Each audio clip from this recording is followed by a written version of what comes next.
Stay tuned to hear about a hidden world that lies along our British coastlines that can pull down and lock away carbon faster than any pristine rainforest. Discover why green energy solutions like wind farms on our coastlines are clashing head-on with marine conservation efforts. And find out what the latest conservation buzzword is, which is actually a solution to the many problems all UK rivers now face. Whether you're here to tune into nature, get into the habit to read more, learn about conservation and rewilding, or perhaps you just want to turn insights from the experts into meaningful climate action, you've made a great choice by being here.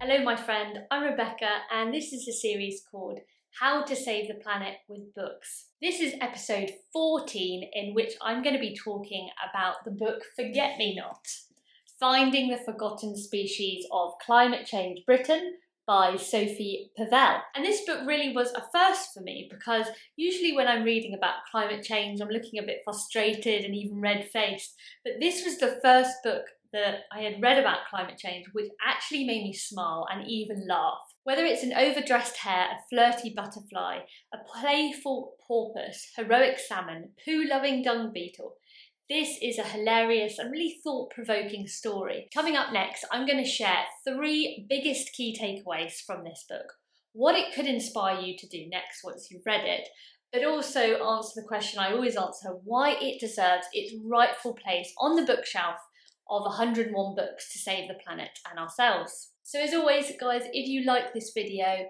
don't forget to hit like and subscribe. It helps more than you know. First key takeaway from this book, Forget Me Not, was about this hidden marine habitat that lies along our British coastline and is capable of pulling down and locking away carbon up to 40 times faster than pristine rainforest. When we think about pulling down carbon from the atmosphere and locking it away, we do often think about places like the Amazon rainforest, which are really important ecosystems. We very quickly can overlook.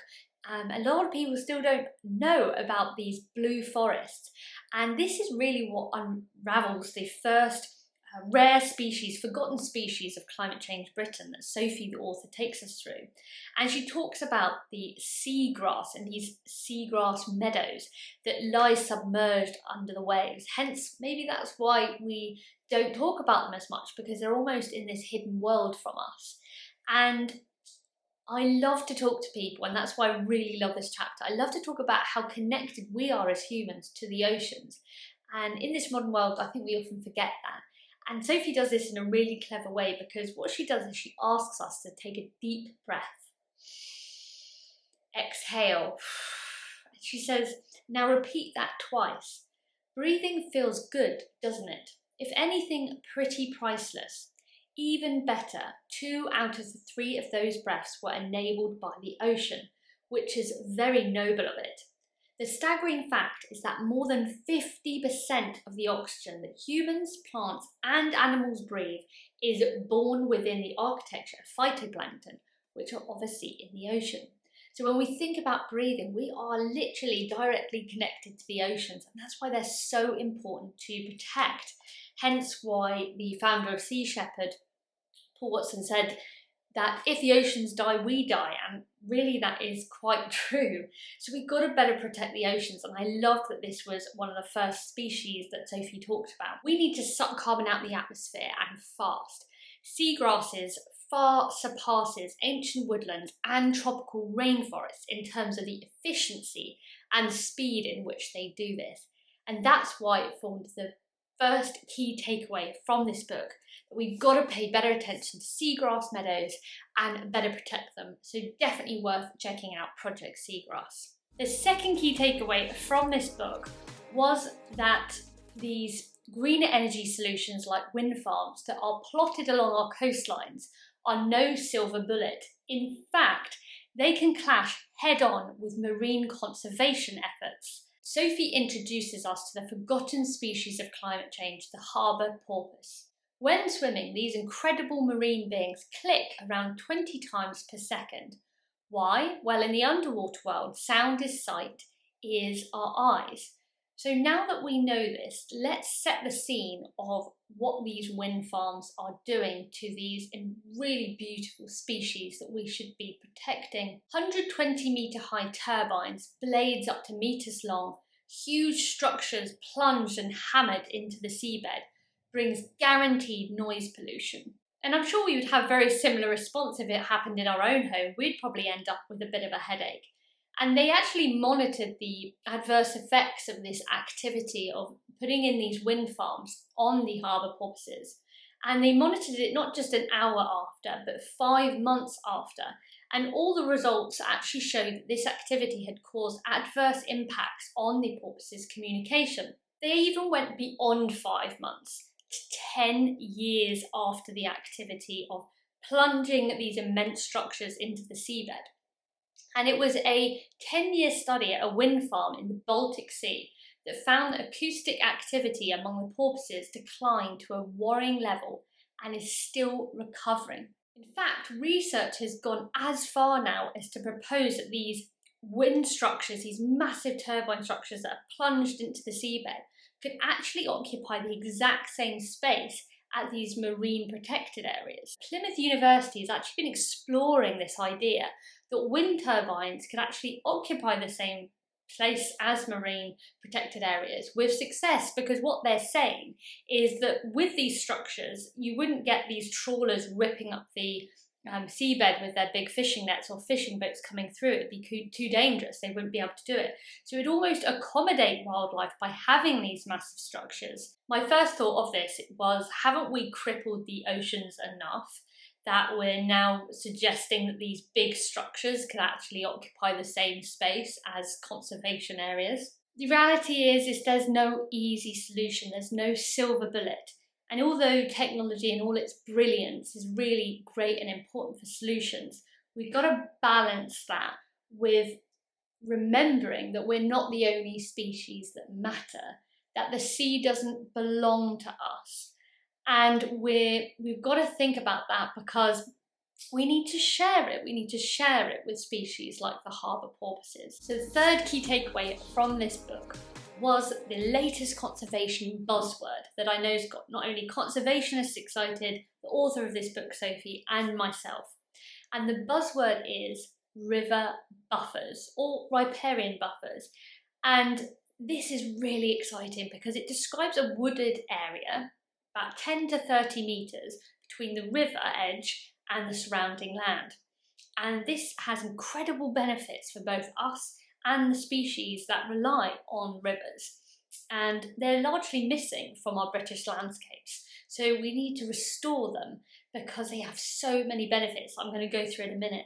However, just before I do, I want to mention that when I went to live in Slovenia for a few months this year, I got to see the incredible water quality that can happen when you have more woodland and these wooded areas alongside rivers that actually keep all the benefits of that ecosystem and keep it running perfectly. And I got to see just what water quality should look like. The first benefit for river buffers is that they really improve water quality. And as I mentioned, nearly all British rivers are failing basic tests. So that water quality is not only good for us and important to us as humans, but to the species that rely on it. They decrease the frequency and intensity of flooding. And considering that now 1 in every 6 properties in the UK are at risk of flooding, it's pretty important that we think about these river buffers. By providing shade, because obviously we've got this wooded area, these buffers reduce swings in temperature, especially in the warmer winters and the hotter summers that are really a lot more harmful than you probably think to aquatic life. River buffers also provide food and habitat for wildlife of the land, water and air, and allow for wildlife movement to happen, what we call natural corridors in between. They also replenish groundwater and protect associated wetlands. With nearly 100% of English rivers failing, we need to act fast. So what actually is the reason why our rivers are such poor quality in Britain? Well, firstly, it's a messy cocktail of chemicals, pesticides, raw sewage, choking spawning grounds, reducing insect availability and lowering oxygen levels. And it's in this book that Sophie reminds us that River buffers done properly have a real possibility of eliminating or reducing many issues the rivers now face. What will the book Forget Me Not by Sophie Pavelle potentially inspire you to do next if you read it? I think it really has potential to get people to think a lot more about species, rare species, that are on their doorstep. Because we can often think about protecting or funding species in distant lands instead of thinking about ones on our doorstep. And these 10 wonderful species being set to possibly disappear by 2050 if we don't change what's happening to their circumstances and their habitats, then we will lose them and lose a really important part of our landscape here. And we're going to end up with, as I mentioned before, it's a bit like a football stadium with no spectators. And even though the stadium can be wonderful and beautiful to look at, without spectators it really loses its meaning. Yes, this book absolutely does deserve its place. I can't wait to put it on the bookshelf. 3 reasons why this book deserves rightfully its place on the bookshelf, along with the books of Client Earth, All We Can Save, The Hidden Life of Trees, and all the other episodes that you can watch on this series.